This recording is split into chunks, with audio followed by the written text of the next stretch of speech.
আসসালামু আলাইকুম everyone, informative news চ্যানেলে আপনাকে স্বাগতম। ম্যাচের অধিকাংশ সময় এগিয়ে থেকে সেমিফাইনালের স্বপ্ন দেখতে শুরু করেছিল তুরস্ক, কিন্তু একটি আত্মঘাতী গোলে তাদের স্বপ্নভঙ্গ হলো। যে গোলে জিতে শেষ চারে উঠে গেল নেদারল্যান্ডস। 2024 ইউরোপিয়ান চ্যাম্পিয়নশিপের কোয়ার্টার ফাইনালে শনিবার 2-1 গোলে জিতেছে ডাচরা। প্রথমে পিছিয়ে পড়েও 6 মিনিটের ব্যবধানে 2 গোলের দেখা পেয়ে 2 দশক পর সেমিতে পা রাখে রোনাল্ড কোম্যানের শিষ্যরা। ম্যাচের 35তম মিনিটে আকায়েদিন দারুণ হেঁটে লক্ষ্যভেদ করে তুরস্ককে এগিয়ে দেন। এরপর দুই দলের বেশ কয়েকটি প্রচেষ্টা বিফলে গেলে প্রথমার্ধ শেষ হয় 1-0 গোলে।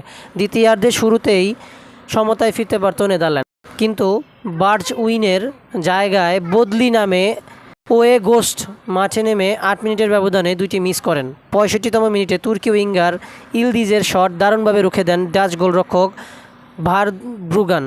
70তম মিনিটে কর্নার থেকে আসা বল ডি ভারিয়ের হেডে গোল করলে সমতায় ফেরে ডাচরা।